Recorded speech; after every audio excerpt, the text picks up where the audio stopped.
Pour cette deuxième vidéo, je vais répondre à vos questions et reparler un tout petit peu des monstres, puisque les monstres, c'est le thème de cette année à la bibliothèque à Genève. Et donc, on m'a demandé d'en parler un petit peu plus pour être dans le thème de l'année. Et donc, je vais peut-être juste vous expliquer pourquoi j'ai personnellement du plaisir à en dessiner et que j'en ai dessiné dans mes livres de contes. Je vais vous en montrer quelques exemples. Euh, la première chose, c'est que ce qu'on appelle des monstres, c'est des créatures fantastiques la plupart du temps. Qui dit créatures fantastiques, dit qu'elles ont justement quelque chose de fantastique, d'extraordinaire, hors du commun. Donc c'est des créatures puissantes, c'est des créatures qui peuvent faire un peu peur, c'est des créatures desquelles se dégage beaucoup de force. Et donc c'est un plaisir de les dessiner. C'est un plaisir de les dessiner parce que justement il y a ce petit frisson dû au plaisir de dessiner quelque chose d'à la fois puissant, mystérieux, un peu redoutable, voire très redoutable. Et il y a tout un travail d'imagination qui rentre en ligne de compte aussi, puisqu'on ne dessine pas ce qui existe pour de vrai, mais on dessine quelque chose qui n'existe pas et qui est dans l'imaginaire collectif, dans l'imaginaire des gens. Et donc, tout est possible à partir de là. Chacun peut s'amuser à dessiner son monstre. Alors voilà, évidemment qu'il y a des trucs et astuces que beaucoup de gens utilisent. On va utiliser des dents qui font peur. Ça va évidemment faire penser aux animaux qui existent et qui peuvent nous faire peur, comme des crocodiles, des serpents, des félins, tigres, lions, qui ont des grandes dents et qui peuvent croquer leur proie. Je pense aussi à quelques animaux sous-marins qui peuvent faire peur, des requins, des pieuvres, des poulpes, enfin toutes sortes de bestioles qui nous font peur et qui nous ramènent aussi au fait qu'on est tous potentiellement la proie d'une bête plus grosse que nous. C'est comme ça chez les animaux. Donc je pense que ça réveille ça à l'intérieur de nous comme être humain. On a un petit peu cette peur qui se réveille, cette peur d'être mangé, d'être croqué, d'être écrasé par une créature plus grosse que nous. Voilà, ça fait partie de ces peurs qui nous habitent. Et un des jeux avec la peur, justement, c'est de s'amuser avec elle, c'est de s'en approcher par l'imaginaire, par la lecture. C'est ce que vous faites, vous, les enfants. Vous lisez des livres, vous lisez des histoires, et à travers ces lectures et la fréquentation des images de ces livres, vous vous habituez à la peur, vous vous acclimatez à la peur, vous en approchez. C'est quelque chose que tout être humain peut expérimenter. On se familiarise avec la peur, avec nos peurs, et on découvre que on en a tous des peurs et qu'on a souvent les mêmes peurs qu'on partage entre êtres humains. Donc, je vous remontre, il me semble que je vous avais déjà montré dans la première vidéo quelques images, notamment une image de la vouivre. Alors je vais vous la remontrer, cette vouivre, et peut-être vous dire pourquoi est-ce elle m'a tellement plu, et que j'ai eu autant de plaisir à la dessiner. Donc voilà, on la retrouve ici. La vouivre, c'est un serpent croisé avec des pattes d'aigle, avec des ailes de chauve-souris. Donc on est vraiment dans un dragon. Et les dragons symbolisent les forces de la nature. C'est toujours des créatures, on va les retrouver un peu partout sur Terre, en Chine, en Europe, un peu partout. Et dans la plupart des cultures, le dragon, c'est quelque chose qui symbolise les forces de la nature. En l'occurrence, la vouivre, elle symbolise l'élément eau, l'eau qui coule, et la terre. Et donc, elle fait penser à ces vallées où coulent des rivières, où des forêts poussent, pleines de mousse, pleines de fougères, dont les racines sont couvertes de mousse comme ça, et peuvent évoquer les racines des arbres, des fois des serpents comme ça. Et donc la vouivre, elle se cache à l'intérieur de ce genre de décor. Elle aime les vallées où il y a des rivières, où elle peut aller se baigner. C'est comme ça qu'elle est décrite dans tout ce qui a été écrit sur elle. Donc mon plaisir, ça a été de dessiner ce dragon, mais ça a été aussi le plaisir, et je vous la remontre du coup, de dessiner le combat qui se déroule entre cet homme. Je vous ai déjà expliqué que cet homme Sulpirémon arrive à tuer cette vouivre qui massacre les troupeaux et qui fait peur aux hommes. Et donc il arrive à la tuer grâce à sa lance et à son arbalète. Il a planté des flèches à l'intérieur du corps de la vouivre qui est blessée et qui se débat.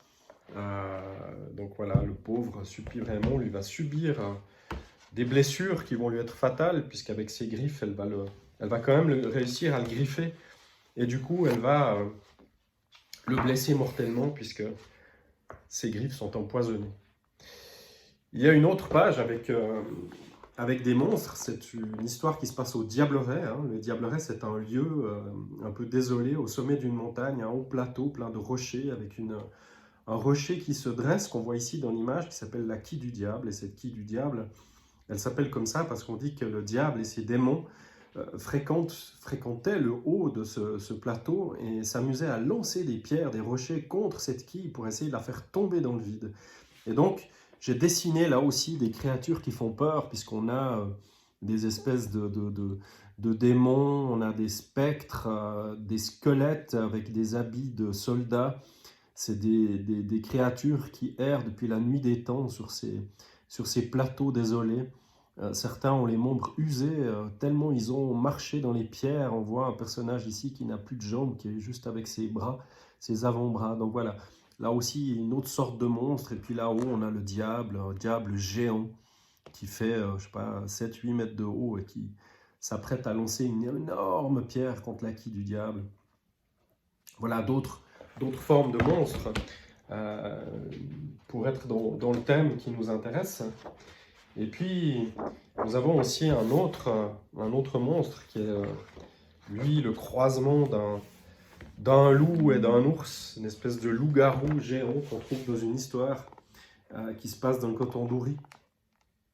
Et vous avez ici ce monstre qui va se battre contre un taureau, un valeureux taureau blanc.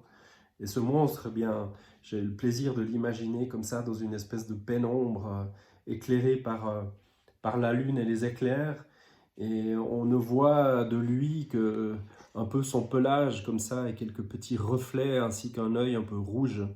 Voilà, c'est ce monstre qui rôde dans la montagne, qui fait peur à tout le monde, qui est aussi une histoire imaginaire, une créature qui n'a jamais existé, mais que j'ai eu du plaisir à dessiner. Et puis il y a encore dans le registre des monstres les sorcières, les sorciers. Et là, je me suis amusé à dessiner dans ce deuxième livre de contes ces 3 vilaines sorcières que vous voyez là. Voilà, 3 créatures qui effrayent une jeune fille qui s'est aventurée dans leur maison, qui a eu la curiosité de descendre dans leur maison et qui se retrouve coincée dans la maison, avec ces 3 vilaines sorcières qui vont la garder prisonnière pendant plusieurs jours. Et voilà, c'était un plaisir aussi de les dessiner, grimaçantes, vieilles femmes avec des petits yeux ou des gros yeux sévères, méchants, des doigts fourchus et des grands nez comme ça. Donc voilà, je me suis beaucoup amusé à dessiner ces personnages. Donc voilà, c'est avant tout pour le plaisir de le faire. C'est pour le plaisir de le faire qu'on fait ça. Et ça me procure beaucoup de plaisir, autant que dessiner les montagnes, la nature me procure du plaisir. Alors pour finir cette deuxième vidéo, je vais vous lire les réponses que je donne à vos questions. Un certain nombre de questions m'ont été posées et je vais y répondre. Donc la première question qui m'est posée, c'est pourquoi y a-t-il autant d'histoires dans un seul livre? Alors si on fait référence au livre de contes, c'est sans doute de ça dont il s'agit.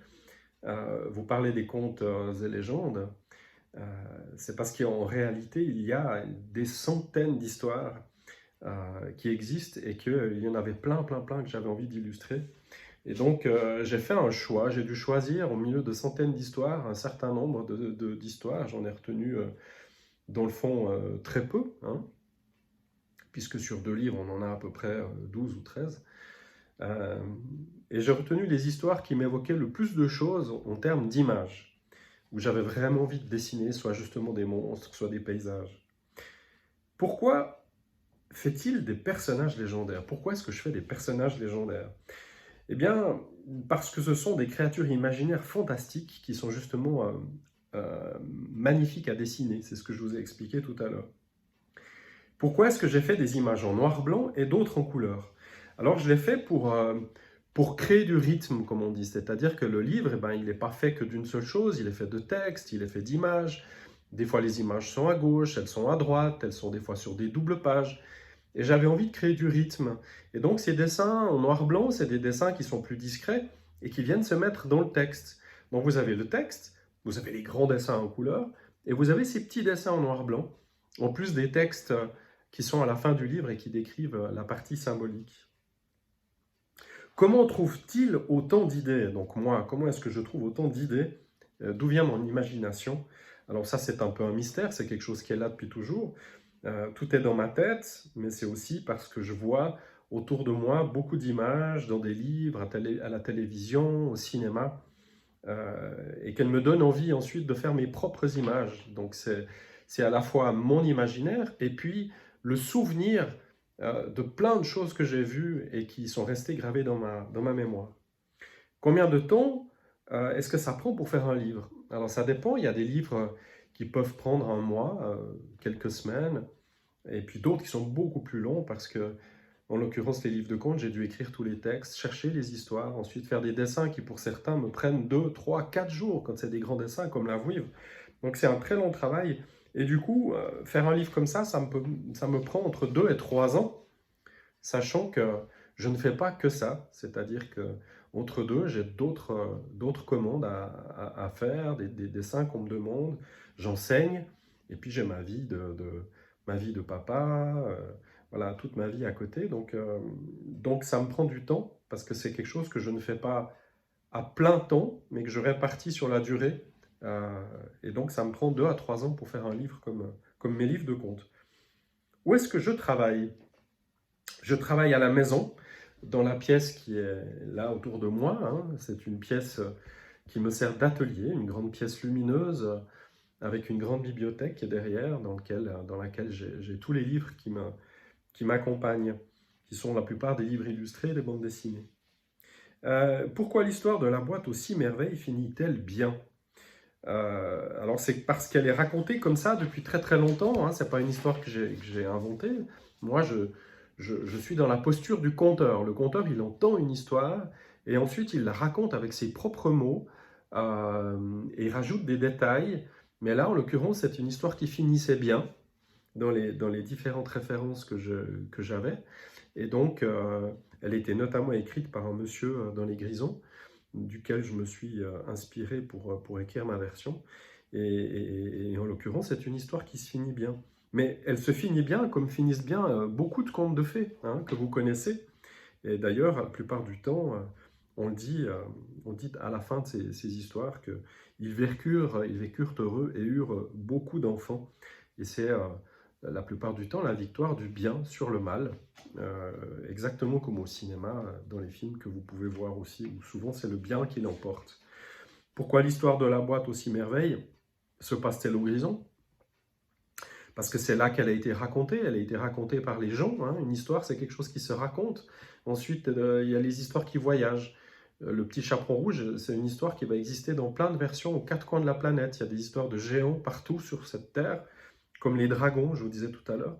Mais des fois, on les situe dans des endroits précis. Et en l'occurrence, cette histoire de la boîte aux 6 merveilles a été racontée au Grison par des gens qui se la sont transmises. Et c'est donc là que j'ai décidé moi-même de la situer.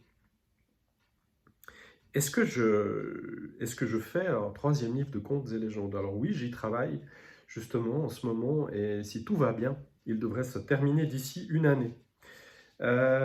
Pourquoi les histoires se passent en Suisse? Alors je réponds un tout petit peu à cette question juste avant, mais il y a des contes et légendes dans tous les pays du monde, et moi j'ai choisi de raconter celles qui se passent chez nous, parce que ça m'intéressait d'utiliser ce patrimoine qui n'est pas tellement utilisé par les illustrateurs et les raconteurs.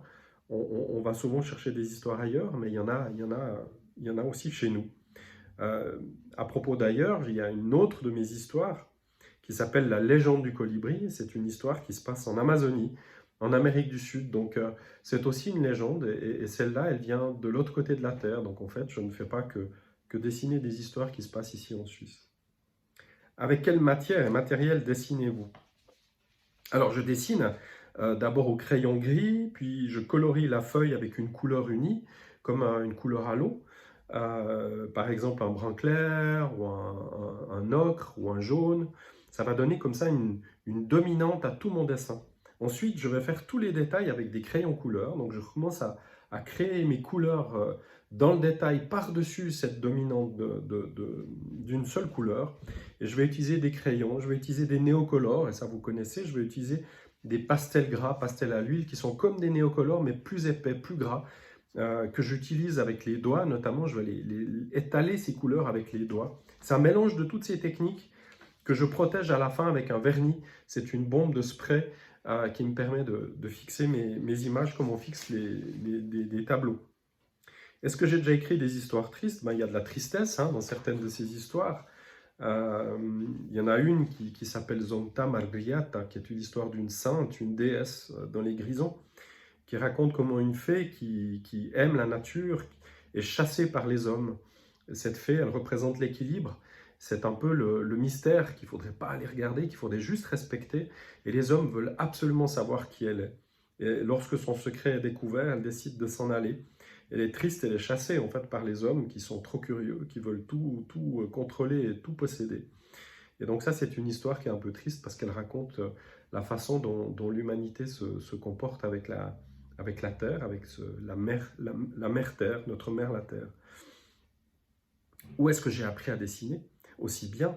Eh bien, j'ai appris tout seul. J'ai appris tout seul en dessinant depuis tout petit, et je me suis jamais arrêté. Et je me suis beaucoup entraîné. Et c'est comme ça, en m'entraînant, en observant comment faisaient les autres aussi, que j'ai appris à dessiner. Où trouve-t-il des idées pour écrire ces histoires? Alors, je trouve mes idées en écoutant mon cœur, ce qu'il me dit. Et quand mon cœur me dit, ah ben tiens, cette histoire-là, j'aimerais bien, elle a du sens, eh bien, je peux envisager de la raconter et de la dessiner parce qu'elle parle de choses qui sont importantes pour moi. Voilà, il faut toujours qu'une histoire parle de choses qui me touchent et qui sont importantes pour moi pour que j'ai envie ensuite de la transmettre aux autres. Quel genre d'histoire aime-t-il lire?